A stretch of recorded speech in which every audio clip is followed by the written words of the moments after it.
কি সমস্যা আপনার? এমন করছেন কেন? দেখো রাহি, তুমি আমাকে ভুল বুঝো। কি ভুল বুঝবো আর আপনাকে বলুন? কিছু বোঝার বাকি আছে কি? এতদিন তো ভুলই বুঝে এসেছিলাম আপনাকে, ইদানিংকার প্রমাণও পাচ্ছি।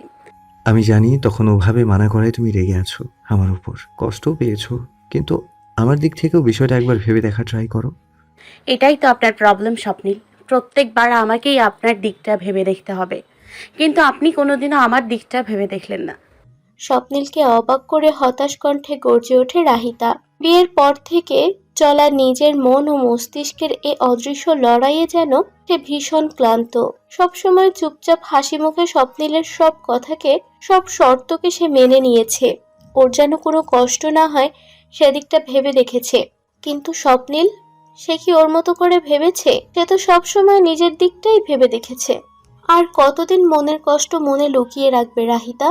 সেও তো রক্ত মাংসে গড়া মানুষ। ওরও যে কষ্ট হয় স্বপ্নিলকে সেটা বোঝাতে হবে। তাই আজ আর চুপ থাকবে না রাহিতা। স্বপ্নিলকে চোখে আঙুল দিয়ে জানাবে এতদিন তার মনের সকল না বলা ব্যথা।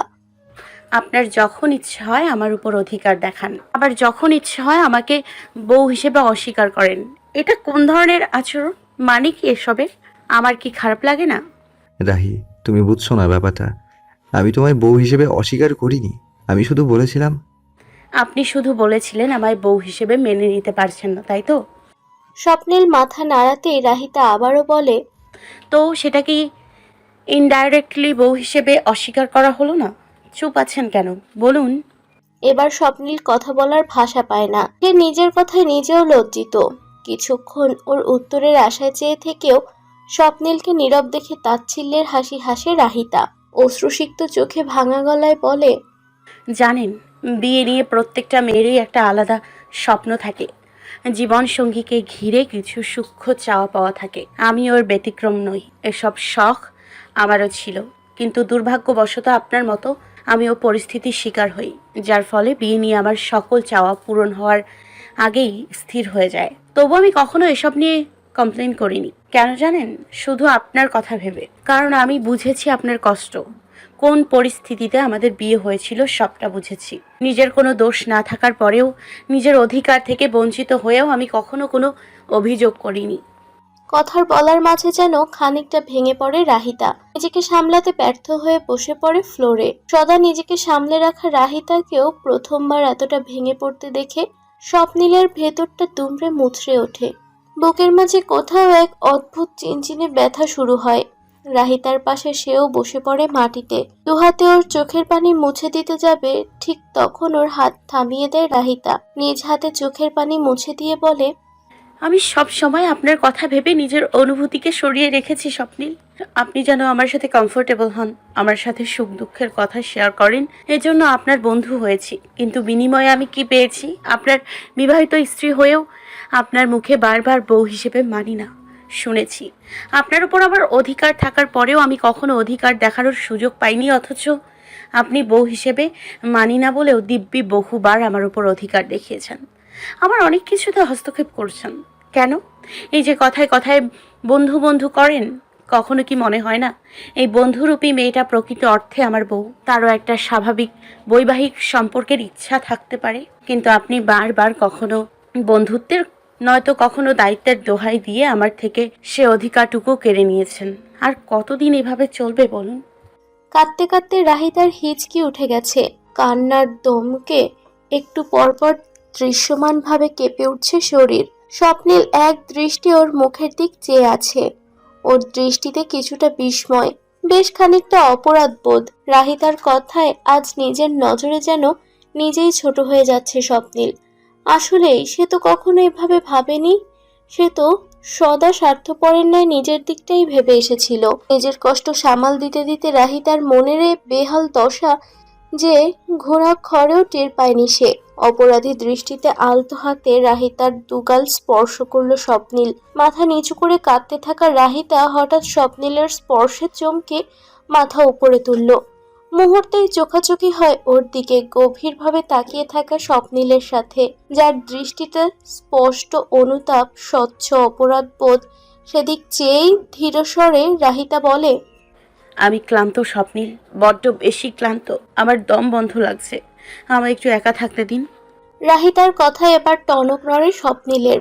দেয়ালের সাথে হেলান দেওয়া রাহিতাকে নীরবে পর্যবেক্ষণ করে সে। আজকে যেন রাহিতার মাঝে কোথাও না কোথাও নিজেকে দেখতে পাচ্ছে সে।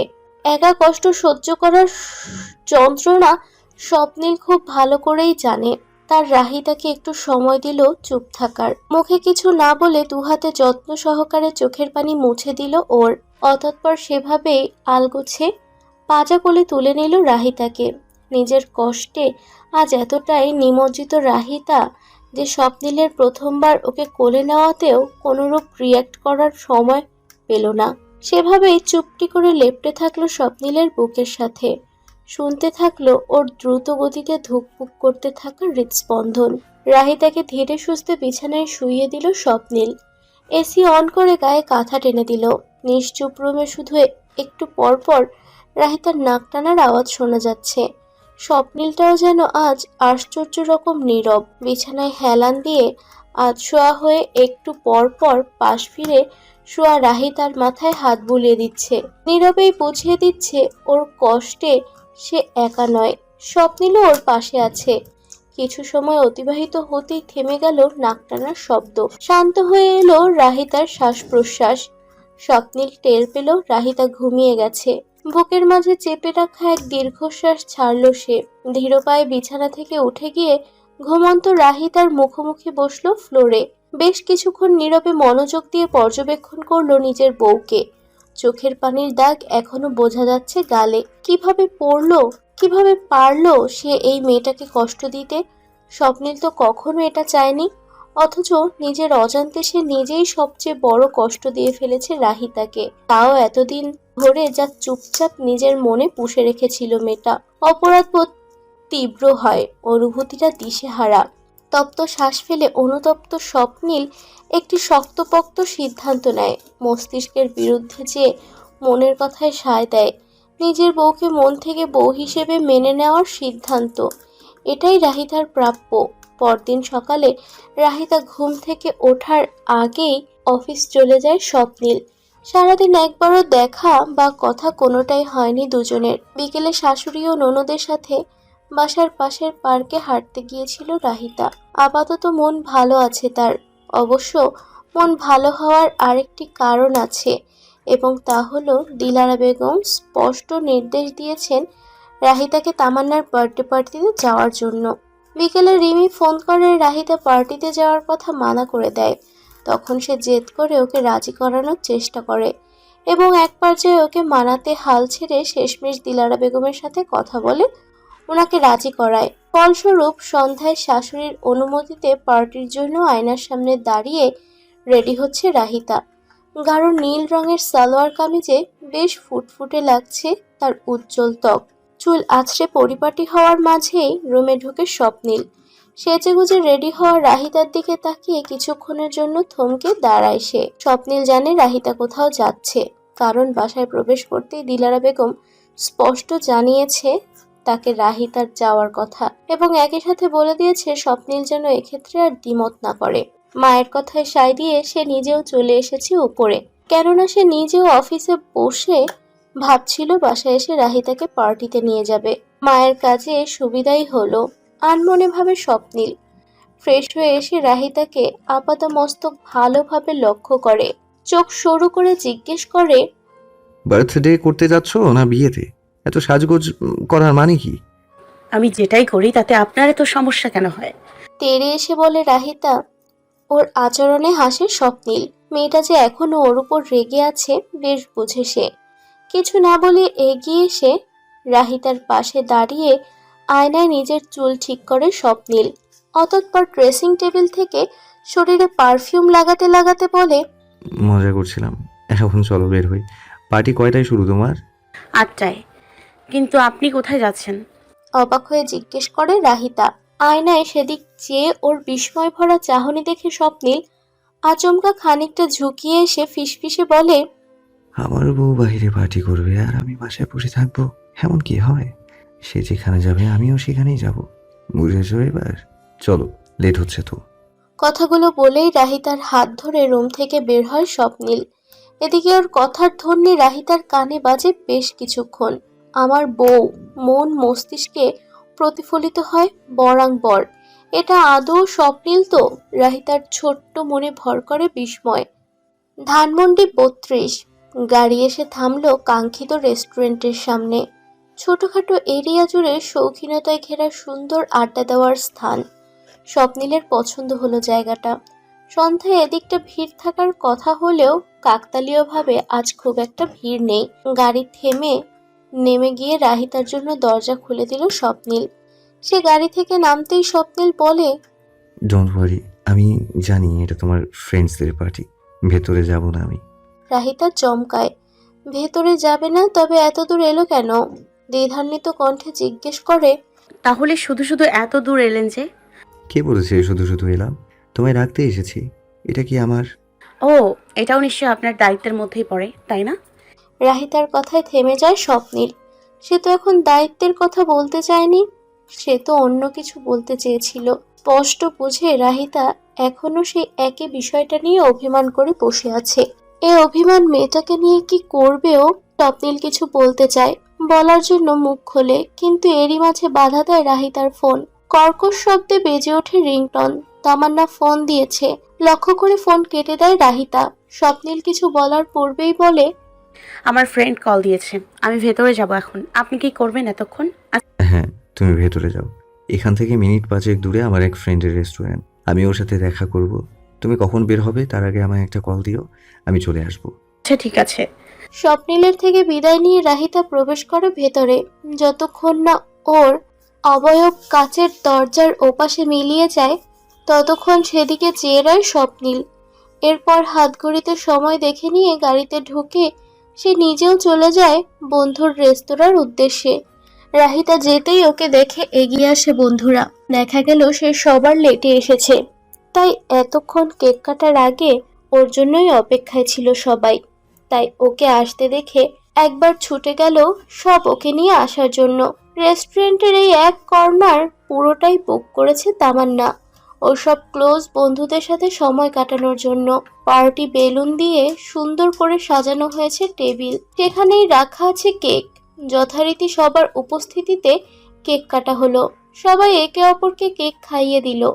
পার্টি স্প্রে এনে সবার উপর ছড়িয়ে দিয়ে বেশ মজাও করা হলো। সবাই এক এক করে তামান্নাকে কেক খাইয়ে দিচ্ছিল। তামান্নার থেকে কেক খাওয়া শেষ করে রাহিতা নিজেও একটা কেকের পিস তুলে নেয় হাতে। এরপর সেটা রিমিকে খাওয়ানোর জন্য এগিয়ে দিল এবং দেখা গেল রিমির খাওয়া শেষ হতেই ওর পাশে এসে দাঁড়িয়েছে নিবিড়। উদ্দেশ্য মোতাবেক রাহিতার হাতে কেক খাওয়ার জন্য মুখ সামান্য হা করলো। নিবিড়কে দেখে মনে মনে কিঞ্চিত বিরক্ত হয় রাহিতা, তবুও ভদ্রতার খাতিরে মুখের হাসি বহাল রাখলো। কোনো রকম খাইয়ে দিল ওকে। এবার নিবিড় যে কেক নিয়ে এলো, রাহিতার দিকে এগিয়ে এসে ওকে খাওয়ানোর জন্য হাত বাড়াতে ধরতেই রাহিতা তড়িঘড়ি করে বলল, আমি অনেক খেয়েছি নিবিড়, আমি আর খাবো না, তোমরা খাও। আরে রাহি, এটা কোনো কথা? কয় পিসি বা খেয়েছো? আর একটু খেলে কিচ্ছু হবে না, খাও তো। নিবিড়ের কথায় এবার অসহায়ের ন্যায় রিমির দিক তাকায় রাহিতা। বান্ধবীর ইশারা বুঝে সে সাহায্যের উদ্দেশ্যে এগিয়ে আসে। নিবিড়ের হাত রাহিতার মুখের কাছে আসার আগেই দুজনের মাঝে হুট করে ঢুকে যায় সে। ফলস্বরূপ নিবিড়ের কেক রিমি খেয়ে নেয়। হুট করে এহেন ঘটনায় চমকে ওঠে নিবিড়। সবকিছু বুঝে উঠতে খানিকটা সময় লাগে তার। যখন বুঝতে পারে ব্যাপারটা, তখন রিমির আচরণে বেশ বিরক্ত হয়। ওর বিরক্তিতে আরেকটু বাড়িয়ে দেয় রিমির জ্বালাময়ী হাসি। সেদিক চেয়ে কটমট করে সে বলে, এটা কি হলো রিমি? আমি তো রাহিকে কেক খাওয়াচ্ছিলাম, তুমি মাঝখানে এলে কেন? ও মা, আমার বান্ধবীর কেকই তো খাইছি, এটাতে এভাবে রিয়াক্ট করার মানে কি নিবিড়? রাহির মানে আমার কেক, আমি খেলে কি এমন হবে? নিবিড়কে রাগিয়ে দিতে অবুঝের ন্যায় প্রশ্ন করে রিমি। সেদিক চেয়ে তাতে দাঁত চেপে সে উত্তর দেয়, তুমি একটা অসহ্যকর। হ্যাঁ, আর তুমি মনে হয় খুব সহ্য করো। চোখ পাকিয়ে বলে রিমি। ওর কথায় রাগ চেপে নাক ফুলিয়ে গজগজ করতে করতে অপর দিকে হাঁটা শুরু করে নিবিড়। ওর যাওয়ার দিক চেয়ে রাহিতাকে চোখ মারে রিমি। ওকে দেখে হেসে হেসে ফেলে রাহিতা। ওরা দুজন পারেও, কোনো কথা হলেই ঝগড়া শুরু। ওর ভাবনার মাঝেই তামান্না এগিয়ে এসে ওদের দিকে। রাহি, রিমি, তোরা দুজন এখানে কি করছিস? জলদি আয়, ওখানে আমরা সবাই গ্রুপ ফটো তুলবো এখন। কথাটা বলেই দুজনের হাত ধরে টেনে নিয়ে গেল তামান্না। যথারীতি সবার হই হুল্লোড় হাসি ঠাট্টায় বার্থডে পার্টি শেষ হয়ে যায়। রাত এখন 10টা ছুঁই ছুঁই। স্বপ্নিলের নম্বরে দুবার কল করেছে রাহিতা, কিন্তু সে ফোন ধরেনি। 10 মিনিট হলো স্বপ্নিলের অপেক্ষা করছে রাহিতা। না ফোন ধরলো, না কল ব্যাক করলো। এখন নিরুপায় রাহিতার কাছে চুপচাপ অপেক্ষা করা ছাড়া আর উপায় রইল না কোনো। রেস্টুরেন্ট থেকে বের হয়ে গেল সবাই। তামান্না যাওয়ার আগে রিমিকে লিফট দিতে চাইলো দুবার, কিন্তু রাহিতা স্বপ্নিলের নিতে আসার কথা বলে সুন্দরভাবে মানা করে দিল। রিমি ওর সাথে ছিল এতক্ষণ, কিন্তু বারবার বাসা থেকে ফোন আসে, শেষমেশ সে নিজেও চলে গেল। এখন রেস্টুরেন্টের বাহিরে খুব বেশি মানুষ নেই, আর দু একজন বন্ধু আছে ছেলেরা, যারা নিজেদের বাইক বা গাড়ি নিয়ে যে যার মতো চলে যাচ্ছে। চেয়ে চেয়ে এসব দেখে মনে মনে স্বপ্নিলের প্রতি বেশ বিরক্ত হচ্ছে রাহিতা। আর সেই বিরক্তিতে আর একটু বাড়িয়ে দিতে ঘটল নিবিড়ের আগমন। চলে যেতে নিয়েও রাহিতাকে দাঁড়িয়ে থাকতে দেখে ওর কাছে হেঁটে এলো। কপালে ভাঁজ ফেলে প্রশ্ন করলো, তুমি একা দাঁড়িয়ে আছো কেন? বাসায় যাবে না? না, আজ সারা রাত এখানে দাঁড়িয়েই থাকবো। এবার বিরক্তি না দমিয়ে তারা উত্তর দিল রাহিতা। ওর কথা গায়ে না মেখে হেসে ফেলল নিবিড়। হারে, রেগে যাচ্ছ কেন? আমি তো এমনিই জিজ্ঞেস করলাম। আমায় নিতে আসবে কিছুক্ষণের মধ্যে, তাই অপেক্ষা করছি দাঁড়িয়ে। তুমি বাসায় যাও। ও তাই বলো। আমার তাড়া নেই, তুমি একা দাঁড়িয়ে আছো যখন, চলো তোমায় কোম্পানি দেই। একা একা বোর ফিল করছো নিশ্চয়ই। এমন কিছুই না নিবিড়, আমার অসুবিধে নেই। অনেক রাত হয়েছে, তুমি চলে যাও। রাত হয়েছে, এজন্যই তো আছি। তুমি না হয় ফোন দিয়ে শোনো কত দূর। বেশি দূর না থাকলে আমি তোমায় ড্রপ করতে পারবো, ইফ ইউ ওয়ান্ট। তার কোনো প্রয়োজন নেই, ওকে নিয়ে যাওয়ার মানুষ এসে গেছে। ইউ মে লিভ নাও। রাহিতা কিছু বলার আগেই স্বপ্নিলের ভারী কণ্ঠস্বর কানে আসে ওদের দুজনের। চমকে পেছন ফিরে তাকায় দুজন। এর মধ্যে স্বপ্নিলকে এ সময় এখানে দেখে যেন যার পরাণই অবাক হয় নিবিড়। যে বিস্ময়ের রেশ স্পষ্ট লেগে ওর চোখে মুখে। নিজেকে সামনে কোনো মতে শুধায়, আপনি সেদিন যে ভার্সিটিতে এসেছিলেন ওই ভাইয়া না? আপনি এখানে কি করছেন? নিবিড়ের প্রশ্নে আর চোখে রাহিতার দিক তাকায় স্বপ্নিল। সে এখনো গম্ভীর মুখে স্বপ্নিলের দিক চেয়ে আছে। ওর মুখ দেখে যা বোঝার স্বপ্নিলের বোঝা হয়ে গেছে। তাই রাহিতার থেকে দৃষ্টি ফিরিয়ে নিবিড়ের উদ্দেশ্যে ঠান্ডা গলায় বলে, তোমায় উত্তর দিতে বাধ্য নই, আই গেস।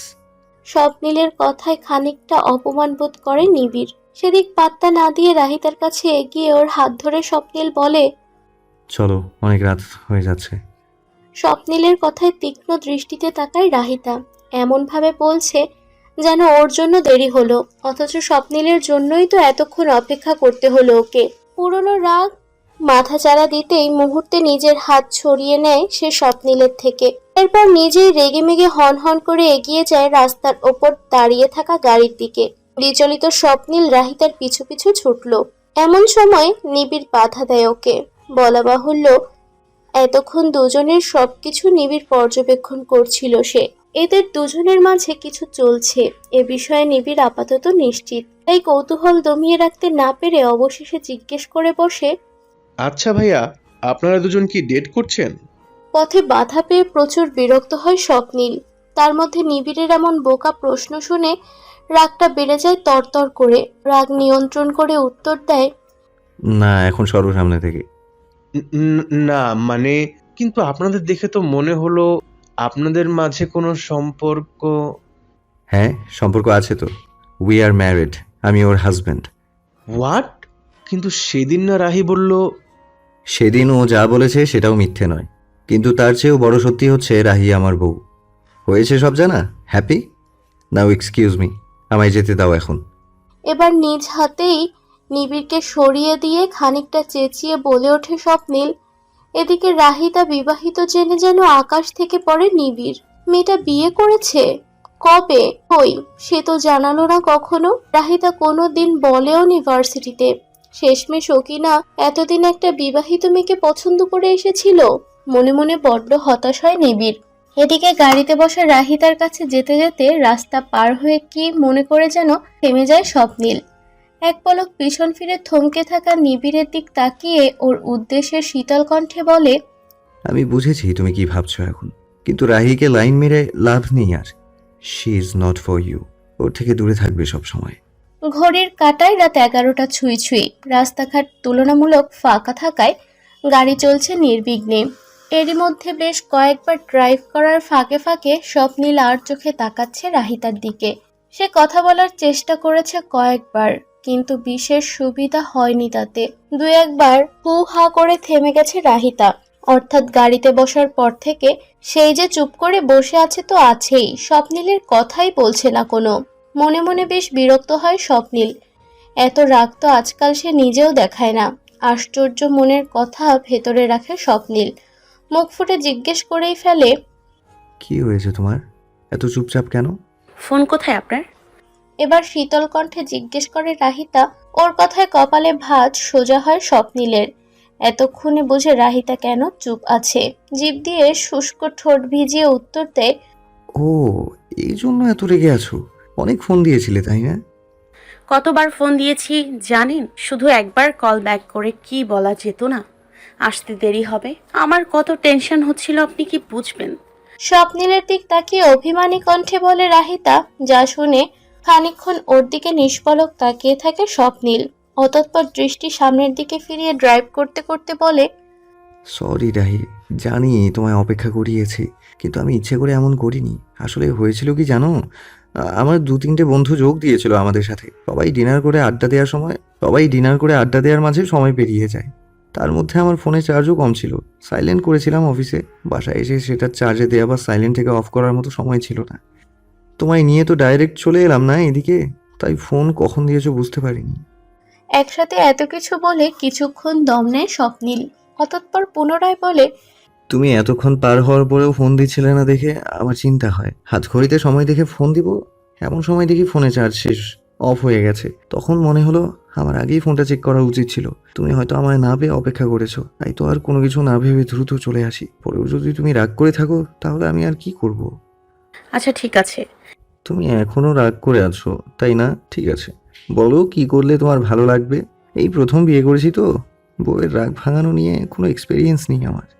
রাহিতাকে হাসাতে মজার ছলে বলল স্বপ্নীল, কিন্তু ওর হাসি বেশিক্ষণ টিকল না রাহিতার কথা শুনে।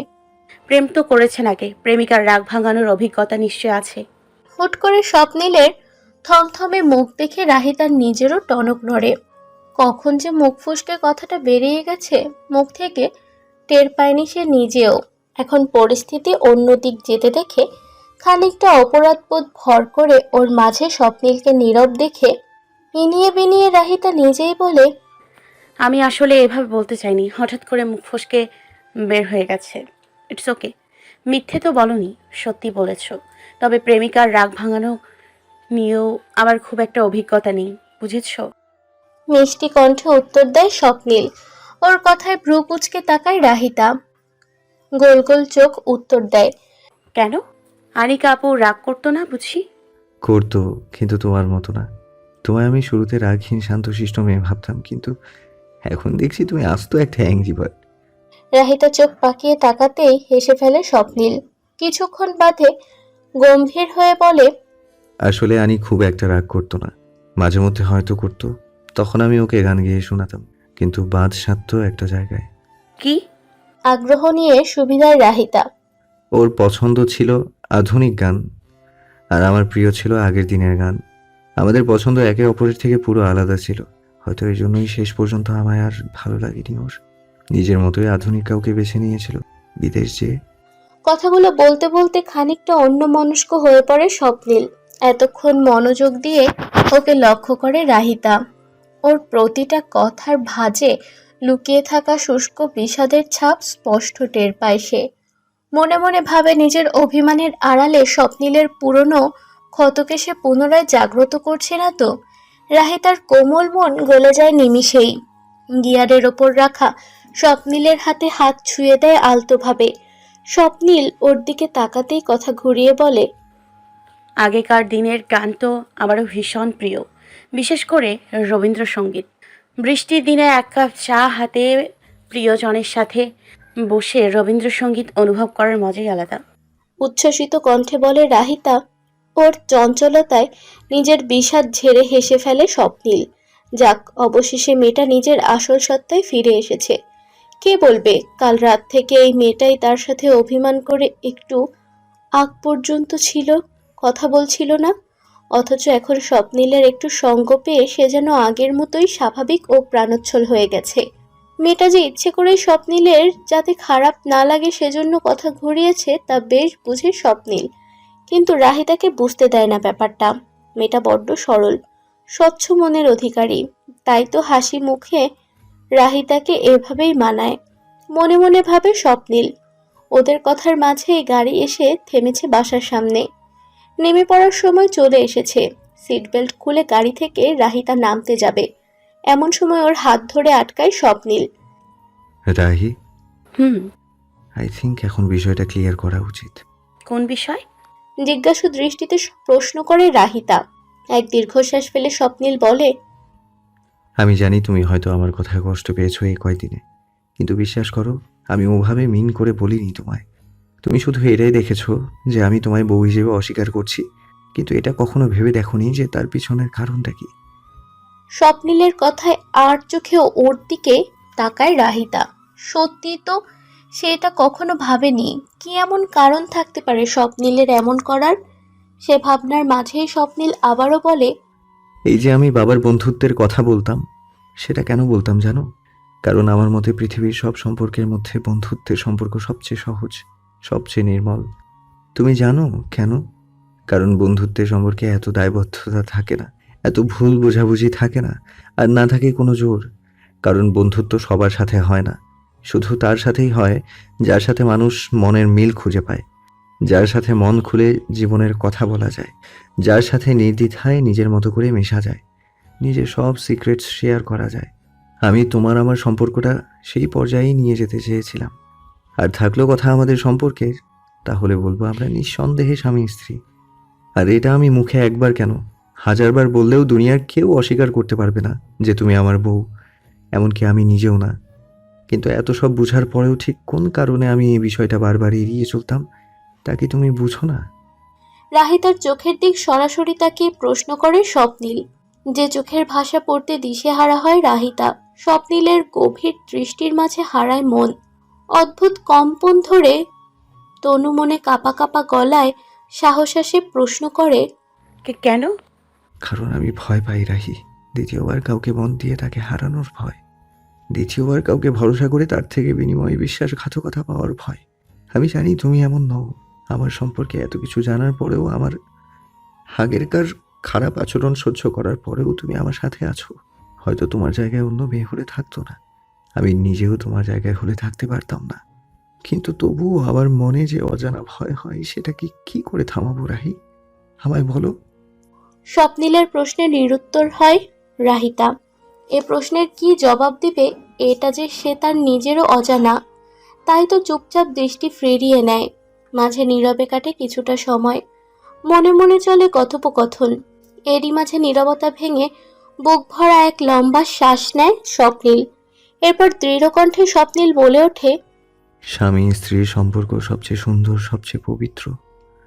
এই সম্পর্কে কঠিন দায়িত্ববোধ যেমন আছে, ঠিক তেমনই একে অপরের প্রতি নির্মল বিশ্বাস ও স্বার্থহীন ভালোবাসা সেভাবেই প্রয়োজন। জানি একটু সময় লাগবে ঠিকই, কিন্তু আমার বিশ্বাস আমি তুমি সাথে থাকলে দুজন এ উঁচু নিচু বদমসৃণভাবে পাড়ি দিতে পারবো, একটি সুন্দর পরিসমাপ্তি ঘটাতে পারবো। শুধু আর একটু ধৈর্য ধরো প্লিজ, আমার জন্য। আশা ভরা চোখে রাহিতার দিক তাকায় স্বপ্নিল। এতক্ষণে রাহিতা নিজেও ওর দিক তাকিয়েছে। স্বপ্নিলের কথায় পুরনো আশা জেগে ওঠে মনে, অন্তর প্রশান্ত হয় রাহিতার। স্বপ্নিলের বাড়িয়ে রাখা হাতে হাত রেখে ঠোঁটে হাসির রেখা টেনে বলে, আপনি মন থেকে আমাদের সম্পর্ক মেনে নেন, আমার স্ত্রী হিসেবে মেনে নেন। আমি তো শুধুই এটাই চেয়েছিলাম। জোর করে আর যাই হোক ভালোবাসা হয় না, এবং আপনার পরিস্থিতিতে তো আরও না। তাই আমি কখনোই আপনাকে জোর করতে চাইনি। এতদিন মনের মাঝে কষ্টগুলো লুকিয়ে রেখে আমি ক্লান্ত হয়ে গিয়েছিলাম, তাই নিজেকে হালকা করতেও আপনাকে আমার মনের অবস্থা বোঝাতে সেদিন ওসব বলি। নিজের দুঃখ শেয়ার করা কি বন্ধুত্বের মাঝে পড়ে না? আপনিও করেছিলেন, আমিও করেছি, হিসাব বরাবর। ভ্রু নাচিয়ে বলে রাহিতা। ওর কথার ধরনে হেসে ফেলে স্বপ্নিল। হাসতে হাসতেই বলে, তোমার হিসেব মিললে এখন গাড়ি থেকে নামি চলো, নয়তো দেখা যাচ্ছে পুরো রাত বাসার সামনেই কাটিয়ে দিচ্ছি আমরা। তারপর পরের দিন সকালে তোমার বাসায় খুঁজে না পেয়ে তোমার শাশুড়ি আমার নামে থানায় মামলা করে দিবে। ছি, আপনি কত খারাপ। চোখ পাকিয়ে স্বপ্নিলের উদ্দেশ্যে বলে রাহিতা। এরপর সিট বেল্ট খুলে গাড়ি থেকে